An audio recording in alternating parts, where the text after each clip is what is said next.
जय गुरु जी। कैसे हैं आप सब? रवि गुलाटी जी को जय गुरु जी, निम्मा सिंगला जी को जय गुरु जी, सभी को जय गुरु जी, गुरु परिवार को जय गुरु जी।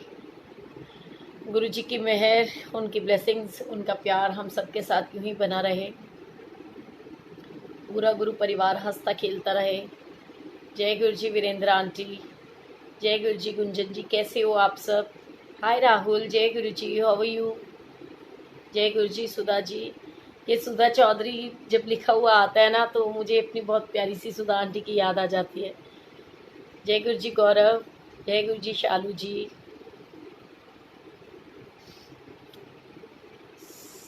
सभी को जय गुरु जी।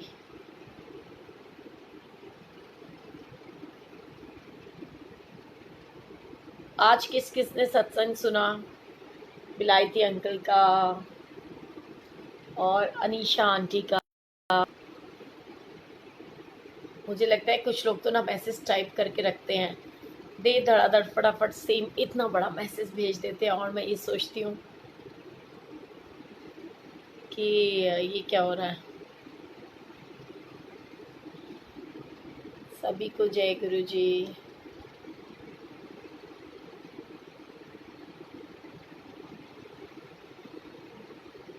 गुरु जी की ब्लेसिंग सबके साथ हर पल ऐसे ही बरसती रहें एंड गुरु परिवार यूं ही महकता रहे। पहले मुझे ये बताओ कि किस किस ने पिलायती अंकल का सत्संग शेयर किया, किस किस ने आज गोल्डी डोगरा अंकल ने सत्संग शेयर किया था, वो वाला सत्संग शेयर किया, एंड किस किस ने सत्संग सुना। बेसिकली सबसे पहले शेयर करना तो चलो फिर भी बात की बात है। एंड किस ने जो हमारी अनीशा आंटी है उनका सत्संग सुना था, और सत्संग शेयर किस किस ने किया था। और अब आप जो आए हो मेरे साथ, मैंने बोला था कि मैं यूट्यूब पे लाइव आऊँगी, कोई मेरे साथ जुड़ा ही नहीं। मेरे को लगता है आप लोगों को पता ही नहीं चला, शायद मैंने मैसेज तो दिया था। एंड लेकिन मैं अब आपके साथ में सत्संग शेयर करना चाहती हूँ। सत्संग क्या, बेसिकली मंथन, जो मैं हमेशा बोलती हूँ। तो सबसे पहले मेरे को ये बताओ किस किस ने शेयरिंग की सेवा करी आज। बिल्कुल सभी के ऊपर गुरु जी की कृपा हमेशा हमेशा हमेशा रहती है। सो जय गुरु जी सभी को। किस किस ने सत्संग शेयर करने की सेवा करी है पहले बताओ फटाफट, मेरे को तो दिखाई नहीं दे रहा कौन कौन शेयर कर रहा है, किसने शेयर किया किसने नहीं किया। उसके बाद में बहुत सारी बातें हैं मैं आपके साथ में शेयर करना चाहती हूँ, क्योंकि हमें तो गुरु जी ने शब्द ही इतना प्यारा दे दिया ना, मंथन। मंथन के अंदर तो बस यही होता है कि हर चीज़ का मंथन किया जाए, एंड उस मंथन के बीच में कुछ छोटे छोटे से ऐसे एक्सपीरियंस, ऐसी ऐसी बातें हो जो शायद किसी एक को भी एक अच्छी और सच्ची राह दिखा सके। सो आप सभी लोग पहले शेयर करो, फिर उसके बाद मैं आपके साथ में शेयर करूँगी, ठीक है ना?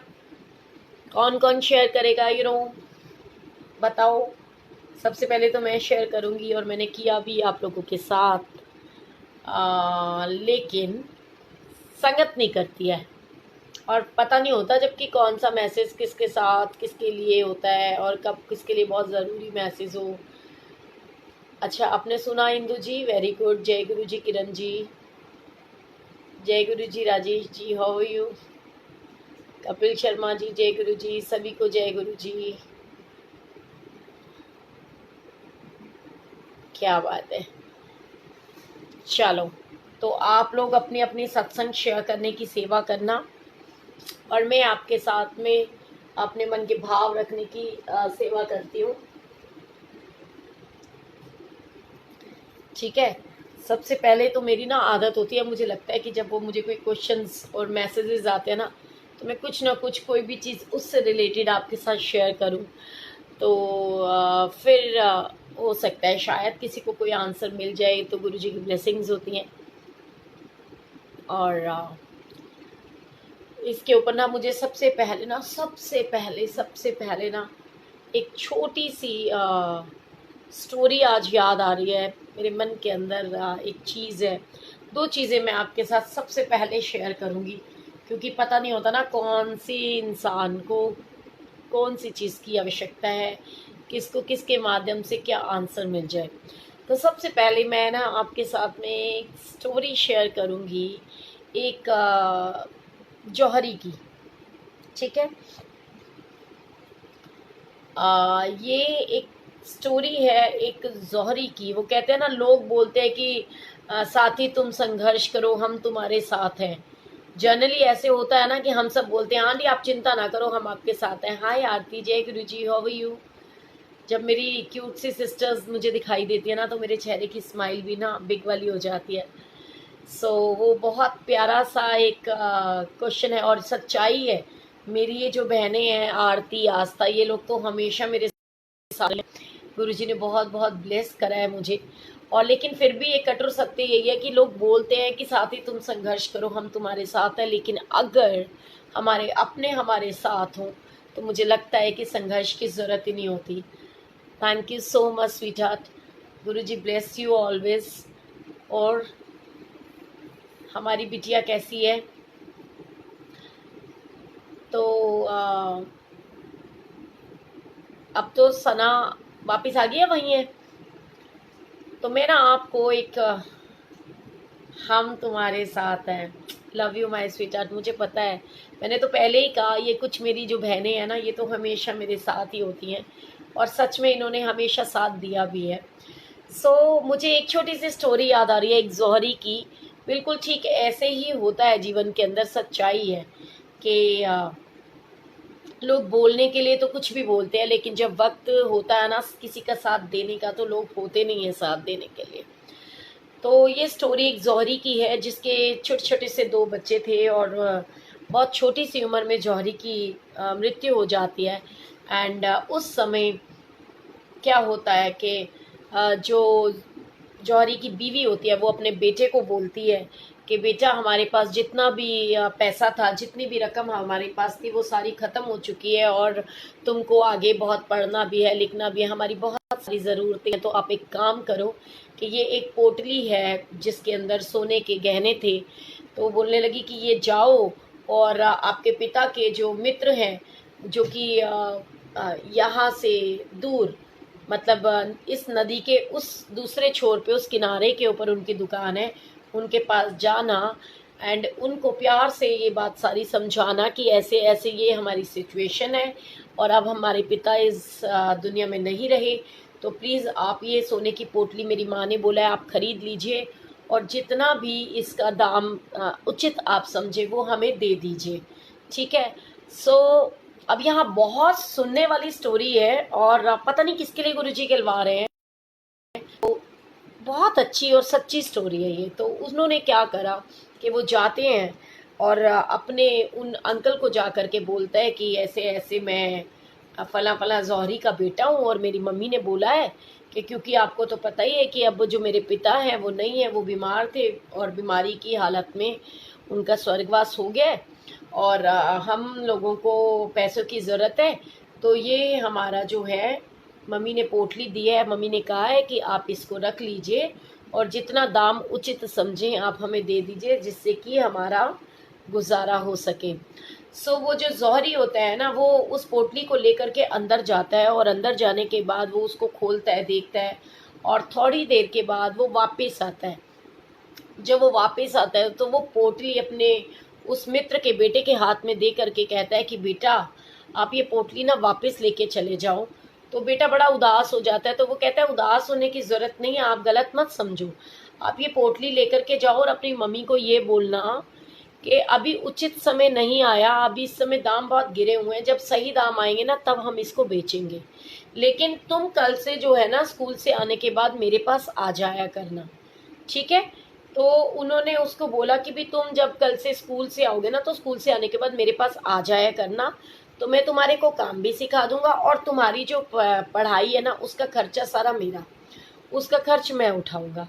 तो तुम चिंता मत करो, बिल्कुल आराम से रिलैक्स माइंड से जाओ और अपनी माँ को मेरा ये दे देना। तो लड़का क्योंकि बहुत छोटा होता है, वो एक नियम बनाता है कि डेली पढ़ने के लिए जाता है और जब पढ़ करके वो आता है तो वो वापस उन जौहरी अंकल की दुकान पे जाता है और उनसे वो जौहरी सीखने लगता है, मीन्स वो जो ज्वेलर का काम होता है वो सीखने लगता है। तो धीरे धीरे सीखते सीखते एक दिन वो बच्चा बड़ा हो जाता है। तो तब उसके जो अंकल होते हैं ना, वो अपने उस बेटे को कहते हैं कि एक काम करना, कल तुम जाना और आओगे ना तो अपने घर से अपनी माँ से वो पोटली ले आना, क्योंकि अब से सोने का रेट जो है वो सही है। तो इस समय में मैं वो गहने बेच सकते हैं आप, और आपको सही मूल्य भी मिल जाएगा। तो जब वो जौहरी को ऐसा वो बोलता है उस बेटे को, तो वो अपनी पोटली लेकर के आता है। तो जौहरी उसको बोलता है, इस पोटली को चेक करो। तो आप, अब तो आपको मैंने समझाया, ये सिखा दिया मैंने सारा काम, तो आप एक काम करो, आप इसको जो है चेक करो और इसका खुद ही दाम बनाओ कि कितना दाम लगना चाहिए। तो जब वो जौहरी का बेटा उसको देखने लगता है ना, तो वो क्या देखता है कि जो वो गहने थे वो, मतलब है वो नकली गहने थे। तो वो, उसको समझ में नहीं आता कि मैं इस जौहरी को जा कर के क्या कहूँ, और कैसे ये गहने तो नकली हैं, और इतना सब कुछ हुआ, इन्होंने हमारे लिए इतना कुछ किया। तो वो उस जौहरी के पास जा करके उसके पाँव में गिर जाता है और उनसे माफ़ी मांगता है और कहता है कि अंकल, ये दो गहने जो हैं वो नकली हैं, पर ऐसा आपने मुझे इतने साल पहले क्यों नहीं बताया, आज क्यों बताया। तो उन्होंने बोला कि उस समय आप बहुत बुरे वक्त के समय में आप मेरे पास आए थे और आपका बहुत बुरा वक्त चल रहा था। यदि मैं उस समय में आपको ये बताता कि ये गहने नकली हैं, तो आपके मन में ये भाव आता कि शायद, सॉरी, अंकल मेरी मदद करना नहीं चाहते, तो इसकी वजह से ये इन्होंने बोल दिया कि गहने नकली हैं। तो ये चीज़ थी। और अब क्योंकि आप खुद बड़े हो गए हो, समझदार हो गए हो, आप इस सब चीज़ों को देख सकते हो, समझ सकते हो, तो मैंने आपको बोला कि आप इसको खुद ही स्वयं चेक करो। सो बिल्कुल ठीक बात उन्होंने बोली कि जब बुरे वक्त के अंदर ना, कभी भी जीवन के अंदर, मतलब ये चीज़ों को बिल्कुल 100% अपने ध्यान में रखना चाहिए कि किसी के साथ में इस तरीके की कोई ट्रांजैक्शन नहीं करनी चाहिए, क्योंकि अगर हम करेंगे भी ना तो सामने वाले को वो बात ना समझ में नहीं आती है। और ऐसी ही मुझे एक और छोटी सी स्टोरी याद आ रही है कि एक राजा था, उसका बहुत बड़ा बगीचा था, और उस बगीचे के अंदर ना बहुत ही सुंदर उसका ना एक खेत था। अ, जय Guru ji. Monica aunty, how are you? ये मोनिका मल्होत्रा वही है हमारे नैनी अंकल की बेटी? नहीं, क्या नाम है उनका, जो मंदिर के हमारे सेवादार अंकल हैं? अगर आप वही हो तो रियली मिस्ड यू यार, बहुत दिन हो गए आप लोगों से मिले नहीं। तो वो मुझे नाम नहीं याद आ रहा, मतलब उनका किसी अंकल है। तो वो जो बगीचे के अंदर उनके जो बहुत सुंदर सा उनका बगीचा था ना, तो वहाँ पर क्या होता है, एक ना अंगूर का पेड़ लगा हुआ था। और राजा का जो माली था ना, उसने राजा को आकर के बताया कि राजा जी, तो बोले हाँ जी। कहते हैं हमारे बगीचे के अंदर ना एक चिड़िया आती है, तो जितने पके हुए मीठे मीठे फल है ना, अंगूर हैं, वो तो सारे वो खा जाती है, और जो खट्टे अंगूर है ना वो तोड़ तोड़ के फेंकती रहती है। तो उसने पूरा बगीचा खराब कर दिया, ऐसे तो पूरा बगीचा खराब हो जाएगा, अब मैं क्या करूं, मुझे समझ में नहीं आता, आप ही मुझे कोई रास्ता बताएं। तो राजा कहता है आप एक काम करो, आपको कुछ भी नहीं करना, कल मैं जब खेत पे आऊँगा आप बताओ मुझे वो किस समय आती है, उस समय मैं खुद वहाँ स्वयं उस समय खेत पे आऊँगा, तो मैं देखता हूँ उस चिड़िया को। तो राजा को बता दिया जाता है, और राजा उसकी चिड़िया के आने से पहले राजा पेड़ के पीछे जाके खड़ा हो जाता है, और जैसे ही चिड़िया आती है ना, राजा दुबक कर उसको पकड़ लेता है। और उसको पकड़ने के बाद में ना कस के पकड़ लेता है, और चिड़िया को बोलता है कि तू हमारा बागीचा खराब करेगी। तो राजा को वो बोलती है कि तुम मुझे छोड़ दो, मैं तुम्हें 4 ज्ञान की बातें बताऊंगी। तो राजा उसको कहता है कि तू छोड़, तू मुझे क्या ज्ञान की बातें बताएगी, तूने तो मेरा पूरा बगीचा खराब कर दिया। तो कहती है नहीं, मैं तुमको ज्ञान की बातें बताना चाहती हूँ। तो क्या लगा, अच्छा चलो बताओ। कहते सबसे पहली बात ये होती है कि हाथ में आए दुश्मन को कभी छोड़ना नहीं चाहिए, ठीक है। दूसरी बात ये होती है कि कभी भी जो कहते हैं ना, क्या बोलते हैं, कोई भी ऐसी बात होती है ना जिस पे विश्वास नहीं करना चाहिए, किसी उस बात के ऊपर कभी विश्वास नहीं करना चाहिए, ठीक है। अच्छा, अब वो कहते तीसरी बात क्या होती है? तीसरी बात ये होती है कि जिस बात के ऊपर आपको यकीन ना हो ना, उस बात पे कभी यकीन करना नहीं चाहिए। जो आपको असंभव बात लगे ना, तो उस बात के ऊपर कभी यकीन नहीं करना चाहिए। और तीसरी बात क्या होती है? तीसरी बात ये होती है कि हाथ में आए हुए दुश्मन को कभी छोड़ना नहीं चाहिए। और बहुत जल्दी हर बात के ऊपर रिएक्ट नहीं करना चाहिए। तो उसने बोला चौथी बात क्या होती है? वो कहती है चौथी बात, मतलब मेरे को ना, मैं आपको बताऊं राजा जी, मैं आपको सब कुछ बताऊंगी, लेकिन ना मेरा ना, आपने मुझे इतना टाइट पकड़ रखा है कि मुझे ना घुटन हो रही है, घुटन।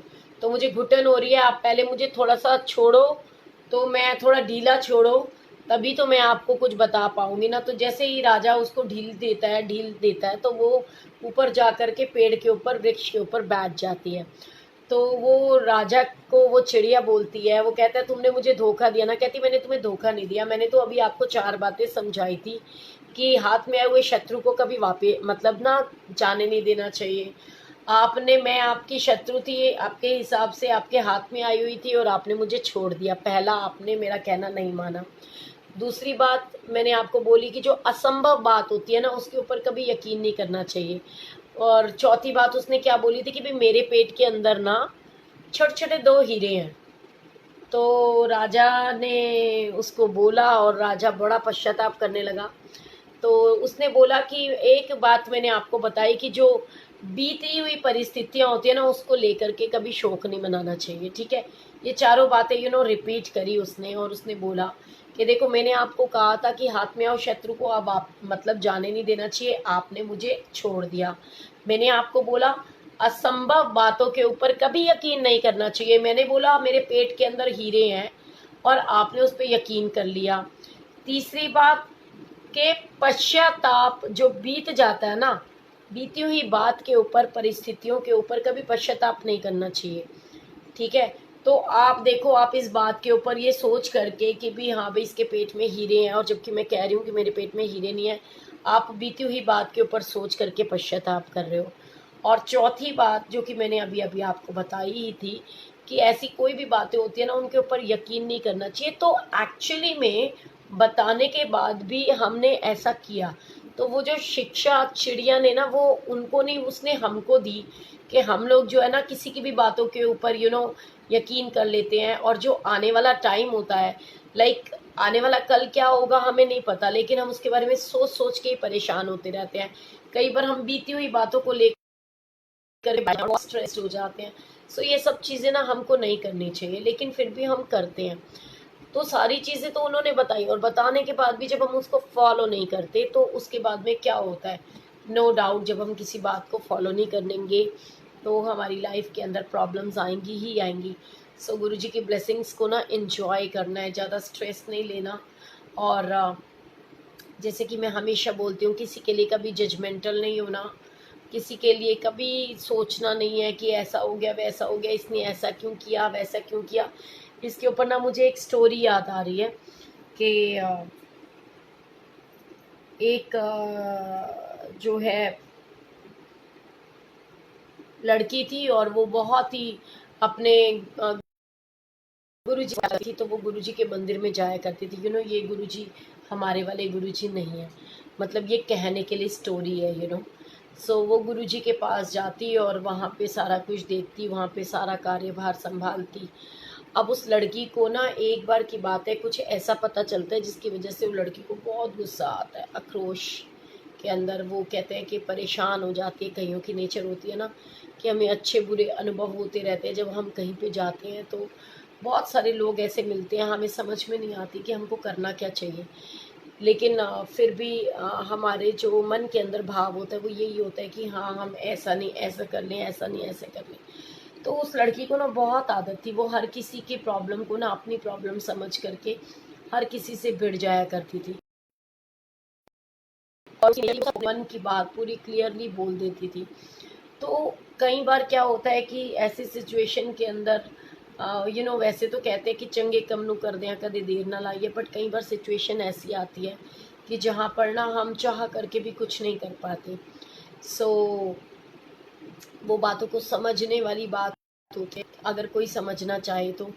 तो और जब वो टाइम निकलता चला जाता है ना, तो वो आंटी को मतलब उस लड़की को बहुत प्रॉब्लम्स फेस करनी पड़ती हैं जीवन के अंदर, कोई कुछ कोई कुछ कोई कुछ। सो गुरुजी की ब्लेसिंग्स को अगर हम समझने की कोशिश करें तो वो तो हर एक चीज़ के अंदर होती है।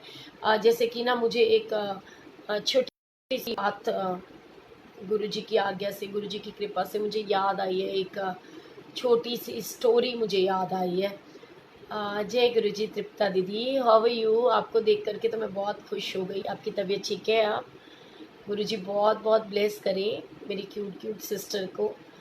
सो गुरुजी की ब्लेसिंग सभी के साथ में, पूरे गुरु परिवार के साथ में है और हमेशा रहेगी। एंड मुझे स्टोरी जो है ना वो याद आती है कि एक बार की बात है। एक जो व्यक्ति होता है वो ये सोचता है कि भाई मैं जो करूँगा ना किसी को कुछ पता नहीं चलेगा, और वो कुछ भी जो उसका दिल करता है ना वो वैसा करता है।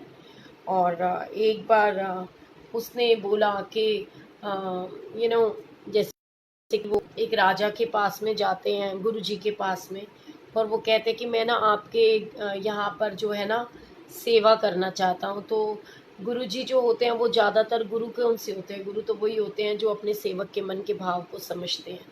तो वो बहुत ही ज़्यादा सहनशीलता वाले होते हैं गुरुजी, और वो अपने सेवकों को कहते हैं कि भी इसको सेवा पे अपने साथ लगा लो। तो वो कहते हैं कि हम कैसे सेवा पे लगा लें, हमारे पास तो ऑलरेडी बहुत जगह जो है ना वो भरी हुई है, हम किसी को सेवा नहीं दे सकते। तो गुरुजी कहते हैं कि अच्छा अब मैं क्या करूं? वो बार बार कहते हैं कि मुझे तो आपकी सेवा में रहना है, मुझे तो आपकी सेवा करनी है। तो गुरुजी सोचते हैं कि भी मैं अब इसको कौन सा, तो कहते हैं कि भोला राम इधर आ, क्योंकि तू बहुत भोला है और तू सेवा करना चाहता है, तो मैं तुझे एक सेवा देता हूँ। जब भी मैं नाश्ता करूँगा, मतलब खाना खाऊंगा, लंगर करूँगा, तो मेरे लिए तू पान बना के लेके आएगा। अब भोला राम इतना खुश होता है कि वो ये सोचता है कि चलो मुझे तो गुरुजी ने सेवा दे दी। और जो दूसरे व्यक्ति होते हैं वो ये सोचते हैं कि कैसे इसको इसकी सेवा से विमुख किया जाए, कैसे इसको हटाया जाए। तो ऐसा एक दिन आता है कि जब वो देखते हैं कि धीरे धीरे भोला राम का और गुरुजी का बहुत प्यार बढ़ता चला जाता है, धीरे धीरे बढ़ता ही चला जाता है। जब वो बढ़ता चला जाता है उनका उसके साथ प्यार, तो एक बार वो ये देखते हैं कि भाई हम तो इतने सालों से इनकी सेवा कर रहे हैं, लेकिन हमको तो ये मान सम्मान, ये प्यार, रिस्पेक्ट नहीं मिलती, और इस भोला राम को तो ये बहुत प्यार मिल रहा है, जबकि ये तो कल का आया हुआ है। तो वो बड़ा गुस्से में आ जाते हैं, और वो क्या करते हैं कि वो भोला राम को बोलते हैं। जैसे जैसे धीरे धीरे समय व्यतीत होने लगता है और भोला राम जो है वो बड़ा हो जाता है, और एक बार जो गुरुजी होते हैं वो भी इतने बुज़ुर्ग हो जाते हैं कि उनके मुंह के अंदर पान खाने की शक्ति नहीं रहती। उनका जो मुंह है वो मतलब पान चलाने के लायक नहीं रहता, चबाने के। तो वो भोला राम को ना बोलते हैं, तो भोला राम करता है कि पीस पीस के ना उससे जो कहते हैं ना वो सुपारी काटने वाली मशीन जो होती है, उससे काट काट के बिल्कुल बारीक बारीक सुपारियाँ बना करके वो प्रसाद उनके लिए बनाता था, पान। तो एक दिन उसके जो शत्रु लोग थे जो उससे चिढ़ते थे, वो लोगों ने उसकी वो मशीन छुपा दी, जिसको बोलते हैं। तो वो बड़ा दुखी हुआ कि अब मैं कैसे, गुरुदेव का टाइम हो गया लंगर करने का, तो मैं उनको कैसे खिलाऊंगा। इन्होंने इसलिए किया ताकि वो ऐसा कोई काम करेगा तो इसको तो बहुत पनिशमेंट मिलेगी। तो उसने जो है गुरुजी की बात को इस तरीके से समझा कि गुरुजी इसको गुस्सा करेंगे, तो वो आकर के सारी बात बताता है उसको। और मतलब सारे आपस में बड़े खुश हो जाते हैं कि अब तो ये गुरुजी को पान नहीं खिला पाएगा। तो उस समय में भोला राम को कुछ समझ में नहीं आता, और भोला राम के गुरुजी जो है वहाँ से भोला राम आवाज़ लगा रहे होते हैं। तो भोला राम ना अपने मुंह से पीसता है उसको, पान की जो सुपारियाँ होती हैं, और उसको पान बना करके जाता है गुरुदेव के पास, लेकर जाने लगता है। तो वो जो मतलब उनके जो दूसरे शिष्य होते हैं वो बोलने लगते हैं कि तेरे भोला राम इधर आ, तेरे को शर्म नहीं आती, तू झूठा पान अपने गुरुजी को खिलाएगा? ऐसा कह करके तेरे को तो कोई जीने का अधिकार नहीं है, तुझे तो मृत्यु दंड होना चाहिए, तेरे को बिल्कुल समझ नहीं है, तेरे को जीने का कोई अधिकार नहीं, तू हमारे गुरुजी को अपना जूठा खिलाने चला था। तो गुरुजी को जैसे ही वो ये लोग उसको ना चक्कू देते हैं कि अपने आप को काट दे, तू अपनी गर्दन काट ले। तो जैसे ही गुरुजी को पता चलता है, गुरुजी जोर जोर से चिल्लाते हैं भोला राम भोला राम। तो भोला राम दोस्त होते हैं, जो भोला राम अपनी गर्दन काटने वाला होता है, तो वो समझ जाते हैं कि अभी तो इसने कुछ किया नहीं, तो गुरुजी इतना चिल्ला रहे हैं, अगर सचमुच में इसे कुछ हो गया तो हम उनको क्या जवाब देंगे।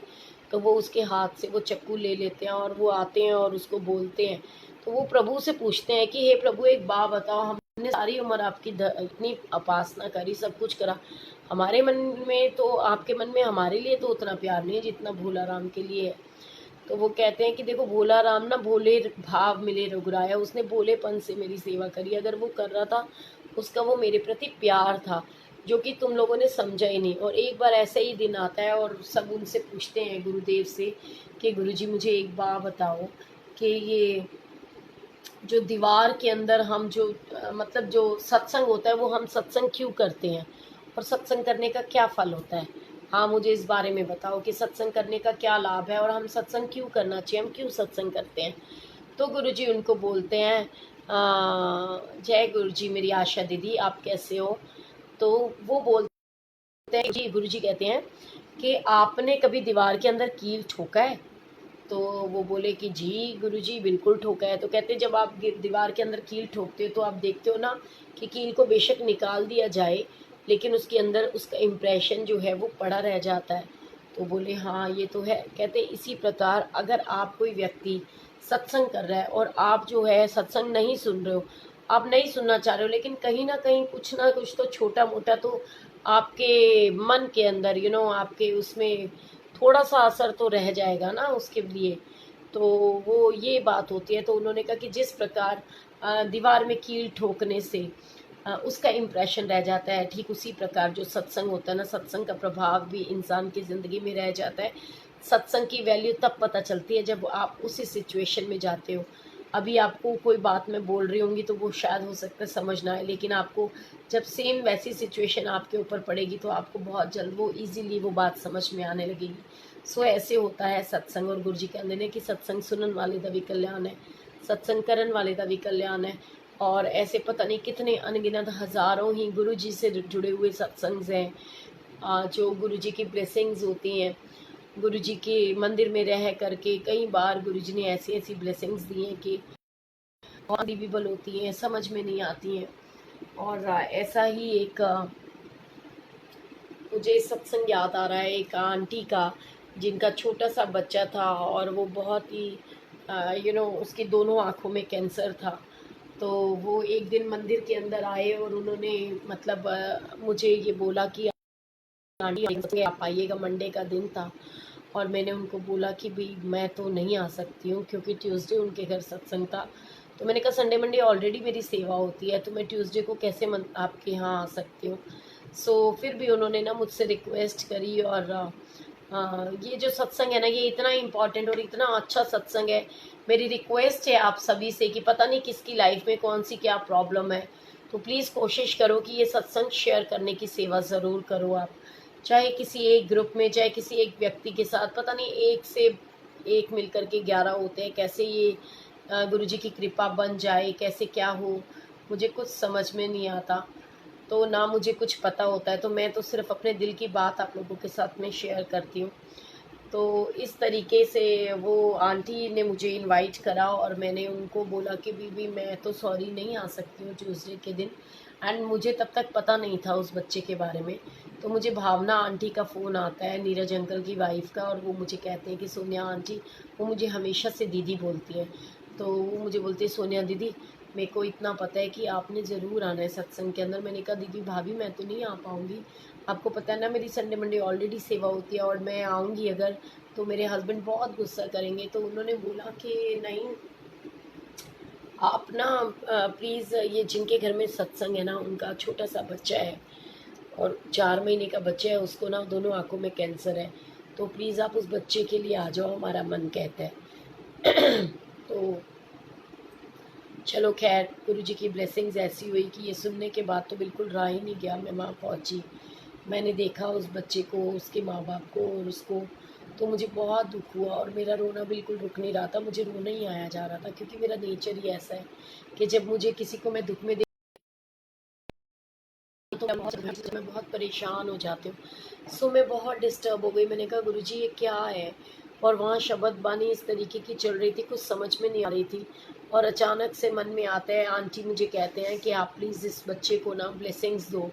और मुझे समझ में नहीं आ रहा था कि जिसके लिए मैं खुद श्योर नहीं हूँ और मुझे ये लगता है कि इसकी कोई लाइफ नहीं है, उसके लिए कैसे मैं गुरुजी से ये ब्लेसिंग्स का मतलब मांगूँ इसके लिए, और क्या बोलूँ गुरुजी को, कुछ समझ ही नहीं आ रहा था। लेकिन गुरुजी की ब्लेसिंग्स देखो कि ऐसा टाइम आया जिस समय आंटी ने बोला तो मेरे मन में अचानक से भाव आया कि ठीक है, मैं इस बच्चे के गले में एक लॉकेट प्रसाद गुरुजी का अपने हाथ से डाल देती हूँ।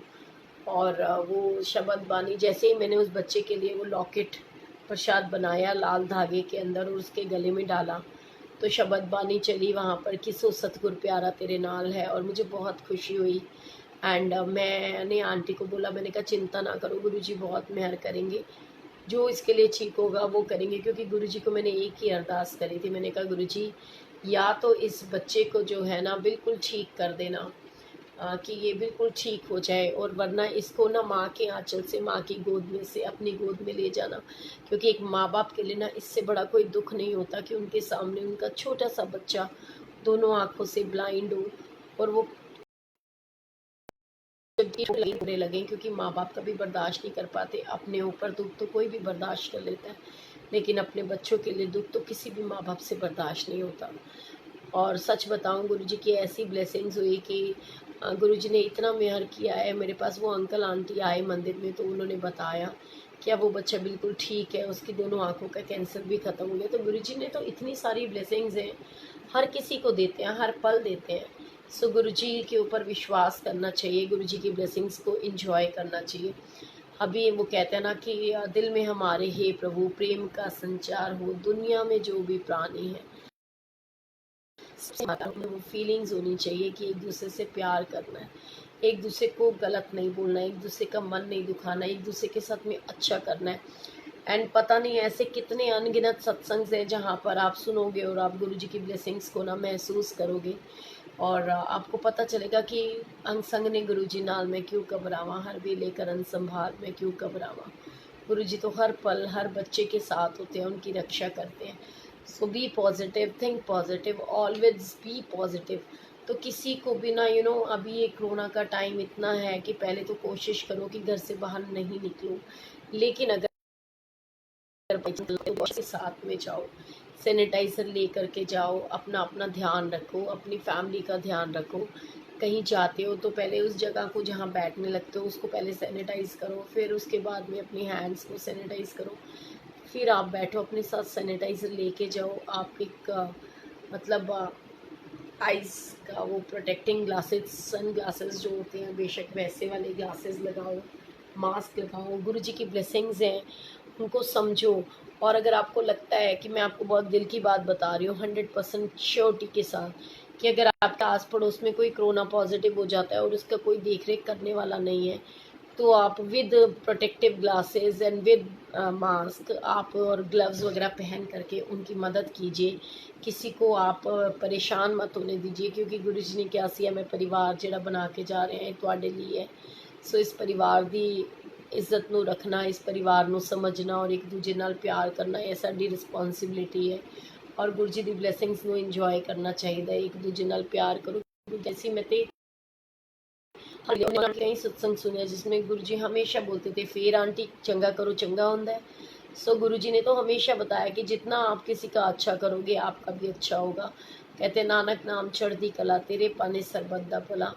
और ये जीवन की एक बहुत बड़ी सच्चाई है कि बिल्कुल भी परेशान नहीं होना, दुखी नहीं होना एंड खुश रहना है। निशियान जी आप मेरे से बात करके क्या करोगे, मैं तो खुद ही जो है ना, वो कहते हैं ना कोई गुण ना गुरु जी विच मेरे औगना दी मैं परियां।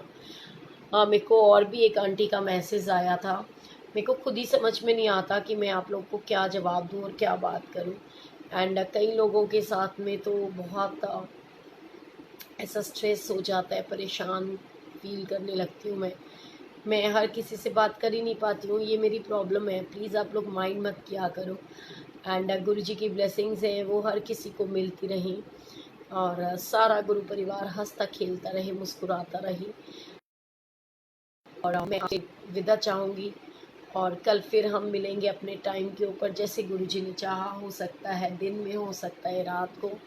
सो गुरु जी की ब्लेसिंग्स हैं। 10 o'clock का तो वैसे टाइम मैंने रखा ही हुआ है, बट मैं सोचती हूँ कि सच्चाई बताऊँ आपको, 8:30 के बाद ना मुझे बहुत ज़बरदस्त वाली नींद आने लग जाती है। पता नहीं मैंने कैसे आपको कमिट कर दिया था 10 o'clock का, और मैं 90% तो मैं बिल्कुल उसमें होती हूँ, मुझे समझ में भी कई बार। एंड गुरु जी की ब्लेसिंग्स हैं। अर्चना जी मेहर करें गुरु जी, आप बिल्कुल चिंता मत करो, सब लोग खुश रहो। गुरु जी की ब्लेसिंग सभी को मिलते रहें। जय गुरु जी, जय गुरु जी। सभी का मुझे लगता है कि नाम लेने की ज़रूरत ही नहीं होती है, गुरु जी की ब्लेसिंग्स इतनी होती हैं कि जब हम गुरु परिवार बोल देते हैं तो गुरु परिवार में सारे के सारे सम्मिलित हो जाते हैं। एंड चलो इसी बात पे ना एक हंसता खेलता चुलबुला सा सत्संग आपको हो गया ना आजकल, तो वो सब हंसता खेलता सत्संग सुना करके मैं फिर उसके बाद आपसे विदा लूँगी। गुरुजी ने अचानक मन में डाल ही दिया है तो कि मैं ये आपको बताऊंगी कि गुरुजी कैसे अपने बच्चों की फीलिंग्स को समझते हैं, कैसे गुरुजी अपने बच्चों की छोटी छोटी सी बातों को भी पूरा करते हैं। एक बार की बात है, मंडे में सेवा पे थी और मेरे मन में ना अचानक से आता है कि यार मुझे तो बहुत मीठा खाने का दिल कर रहा है, और मैंने जा कर के हरीश भैया को बोला, मैंने कहा कि वीर जी कुछ मीठा है? कहने ने नहीं आज तो नहीं हैगा। वहाँ पे किचन में जा कर के उसको बोला, मैंने लकी भैया को बोला, मैंने कहा लकी भैया मेरा बहुत मीठा खाने का दिल कर रहा है। तो लकी भैया कहते हैं कि चीनी खा ले, और क्या खिलाऊं तुझे, यहाँ पे तो कुछ मीठा नहीं है, चाय प्रसाद पी ले। तो मैं गुरुजी को कहने लगी ऐसे, मैंने कहा गुरुजी मेरा मीठा खान का इन्ना दिल कर रहा है, और तुसी मतलब मैनू मीठा नहीं खवा सकते, सच बता रही हूँ। और इतने में आप बिलीव करोगे, एक आंटी आती है और कहती है सोनिया आंटी मुंह खोलो। मैंने कहा हाँ जी। अपराजिता आंटी आती है और मेरे मुंह के अंदर ना गुलाब जामुन डाल देती है। एंड आपको पता है gulab jamun is most favourite मिठाई मेरी, कि मेरे को बहुत बहुत बहुत पसंद है। और उस दिन एक कुछ ऐसा करिश्मा हुआ, कहते ना मैंने गुरुजी को कितनी छोटी सी बात के लिए तंग किया। मैंने इतनी छोटी सी बात के लिए गुरुजी को बोला कि गुरुजी अपनी बेटी को कुछ मीठा नहीं खिला सकती आप? कि गुरुजी ने मुझे मीठा खिलाया ही नहीं, मुझे रात को आते समय सेठी अंकल ने पूरा मिठाई का डब्बा दिया, कलाकंद का डब्बा था, उनको भी नहीं पता था इसमें क्या होगा। और मैं एकदम हैरान हो गई, मैंने कहनू की करा, कहने ने ले जा। जैसे कई बार होता है ना कि संगत चढ़ा के जाती है, तो शायद गुरुजी की ब्लेसिंग्स होती हैं। वहाँ इतने सारे डब्बे थे, उन्होंने सबको खोल करके वो बांट रहे थे। और मैं निकल रही थी तो मैंने कहा मेरे को देर हो रही है, चलो मैं तो चलती हूँ। कहते हैं कि रुक जा, ये ले ये डब्बा ले करके जा। तो गुरुजी ना बहुत ही क्यूट से हैं, उनके साथ में ना आपको बस अपने मन की छोटी छोटी बातें बस बोलनी होती हैं। गुरुजी फट ऐसे ऐसे चुटकियों के अंदर ना आपकी सारी इच्छाएं पूरी करते हैं। एंड ऐसा ही एक सत्संग और सुनाती हूँ आपको कि एक बार की बात है कि मेरे मन में ना ऐसे ही आया कि गुरुजी आप तो ना सब कुछ देते हो, और मैं तो आपसे कुछ कभी मांगती भी नहीं हूँ, लेकिन आप मुझे बिना मांगे भी कभी कोई चीज़ दे ही दिया करो। तो आप मतलब आपको मेरी बिल्कुल पता चलता है वैसे मैं क्या बोल रही हूँ क्या नहीं बोल रही हूँ? आपको मेरी कोई बात पता चलती है? मुझे कैसे पता चले कि आपको मेरी बात पता चलती है? और आप बिलीव करना ऐसे ही उस दिन फिर मतलब मन के अंदर एक फीलिंग्स और विश्वास के साथ में मैं आपको बताऊं कि मेरे मन में ना अचानक से ऐसा कुछ आया कि गुरुजी मैं तो बड़ी उसमें हूँ, और मेरे को इतनी प्रॉब्लम्स होती हैं, आप मेरी ज़रा सी बात नहीं सुनते हो, आपको मेरा कुछ पता नहीं चलता, आपको मेरी कोई परवाह नहीं है। मैं आपको कुछ बोलती हूँ आपको समझ ही नहीं आता। और जैसे कहते हैं ना कि बचकानी और हरकतें होती हैं बचपने वाली, कई बारी हमारे मुंह से कुछ ऐसी बातें निकल जाती हैं, और कई बार हम कुछ ऐसा कर देते हैं जो हमारे को समझ के बाहर की चीज़ें होती हैं, हमारे को नहीं करना चाहिए।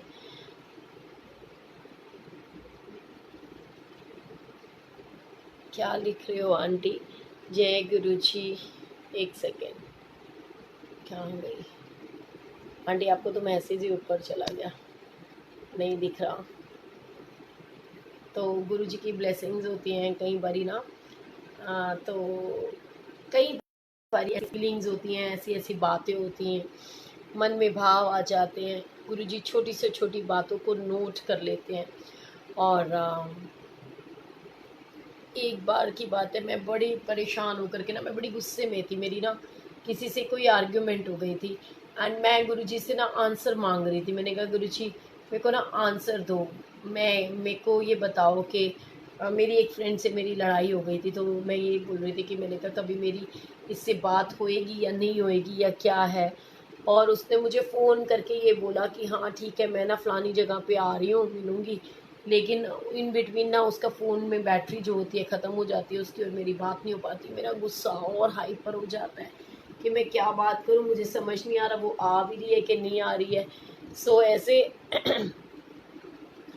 गुस्सा हो जाता है, कई बार दिमाग के अंदर स्ट्रेस होता है, तो मुझे कुछ समझ में नहीं आ रहा था। और मैं ना बस ये सोच रही थी कि गुरुजी मेरे को आंसर दो।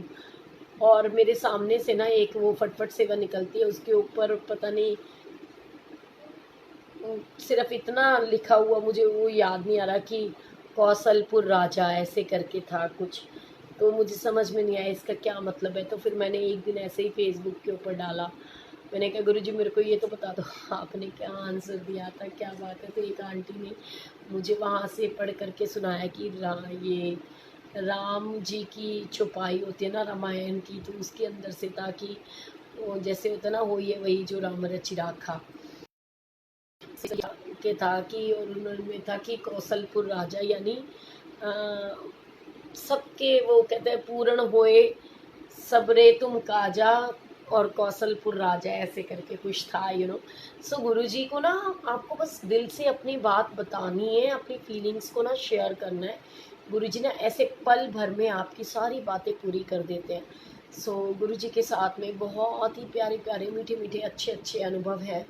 लेकिन कई बारी, और एक जो आंटी ने अभी क्वेश्चन पूछा था कि आंटी मैं बहुत परेशान हूँ, मुझे कुछ समझ में नहीं आता, मुझे ऐसे लगता है गुरुजी मेरी प्रेयर सुनते नहीं हैं, गुरुजी मेरे साथ नहीं है, और मैं बहुत दुखी हूँ, मेरी प्रॉब्लम्स को गुरुजी दूर क्यों नहीं करते। और फिर आंटी ने एक बात लिखी थी कि आपकी जब सत्संग सुनती हूँ तो मुझे कभी कभी ऐसे लगता है तो गुरुजी की तो मेरे आसपास अंग संग विराजमान है। तो बिल्कुल आपने सही सोचा आंटी कि गुरुजी सच में ऐसे ही हैं हमारे गुरुजी। वो हर पल, वो कहते बिन बोलियां सब कुछ जानदा, किस आगे की अरदास, हर मन के भाव को वो समझते हैं, हर दिल की फीलिंग्स को समझते हैं। आप छोटी छोटी बातें जब बोलते हो ना तो गुरुजी उन बातों को ना 100% लॉक कर देते हैं। तो एक बार की बात है कि ऐसे ही मेरे मन में ना जैसे बात आई किसी को लेकर के कि यार ये बंदा तो बहुत बेकार है गुरुजी, ऐसे लोगों को तो ना कभी ज़िंदगी में शक्ल मत दिखाना आप। और आप बिलीव करोगे, आज इतने साल हो गए, 4.5 साल 5 साल के उसमें, मतलब ऐसे गुरुजी से टोटल मुझे 6 साल हो गए जुड़े हुए। लेकिन जिसके लिए मैंने ये बात बोली थी ना, वो रेगुलर पिछले 4 साल से आते हैं। लेकिन कैन यू इमेजिन दैट कि गुरुजी की ऐसी ब्लेसिंग्स हैं कि गुरुजी ने, मैंने बस एक बार उनको मजाक में कह दिया था कि मुझे कभी इसकी शक्ल मत दिखाना गुरुजी, और आप बिलीव करोगे वो लोग मुझे आज तक कभी दिखाई नहीं दिए। सो ऐसे हैं गुरुजी, उनके पास तो हर चीज़ सोच समझ के बोलनी होती है। सो गुरुजी की ब्लेसिंग्स हैं, हम सबके साथ हैं, और होपलेस नहीं होना। गुरुजी अपने हर एक बच्चे के साथ है, ऐसा नहीं है कि मेरे साथ ज़्यादा और आपके साथ कम है। गुरुजी तो पता है, आप बिलीव करोगे, हर उस बंदे के साथ में, एक बार की बात है ना, जैसे हम सोचते हैं कि चलो मैं जाते जाते आपको सुना ही देती हूँ, मेरे को गुरुजी जाने क्यों ऐसा कहलवाते हैं और क्यों याद करा रहे हैं कि एक बार ना एक व्यक्ति को दूसरा व्यक्ति कहता है कि मतलब ना ईश्वर भूखा उठाता तो ज़रूर है पर भूखा सुलाता नहीं है, वो सभी को खाना देता है, सभी को भोजन देता है।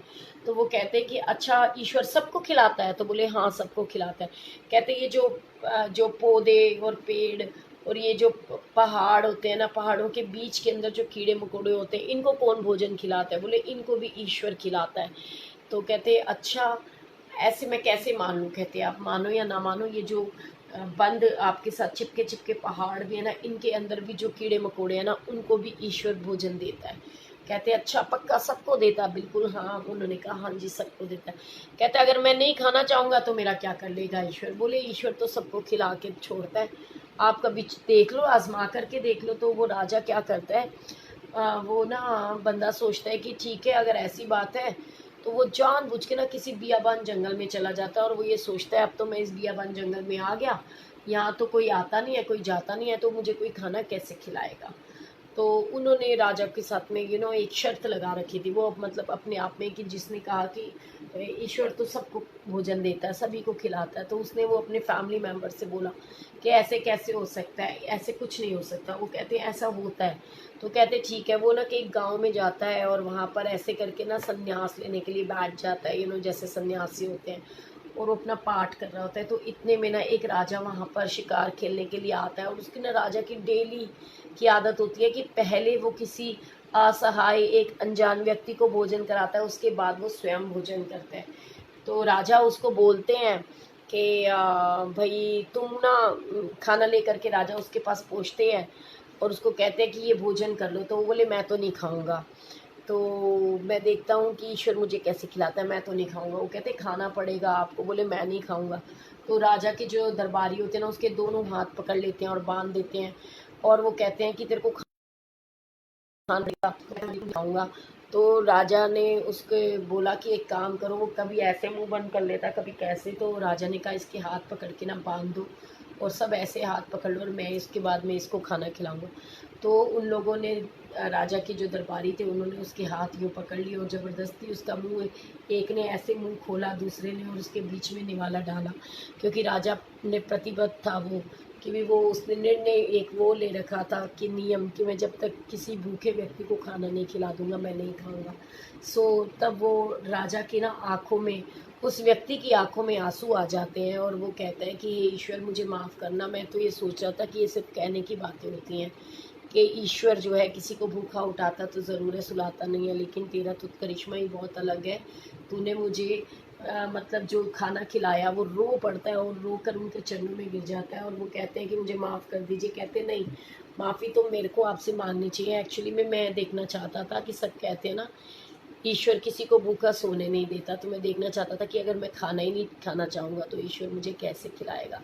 सो ये चीज़ आप याद रखिए कि गुरुजी भी अपनी बेटियों के साथ, अपने हर एक सेवादार के साथ हैं। और कहते हैं ना कि लड़न रात आए पर बिछड़न रात ना आए। गुरुजी मेहर करे, आपस में लड़ाइयाँ बेशक हो जाएं, लेकिन कोई किसी से जो है ना अलग ना हो। बस यही गुरुजी के साथ में मेरी अरदास है कि गुरुजी सबके परिवारों में खुशियाँ लाना, हंसते खेलते रखना, सबको सदा सुखी रखना। नानक नाम चढ़दी कला तेरे पाने सर बंदा पड़ा। अगर मेरे से छोड़ के माफ़ी चाहती हूँ, क्षमा चाहती हूँ, मुझे क्षमा कीजिएगा। जय गुरुजी, शुभ रात्रि। Guruji bless you all, love you all. जय गुरुजी।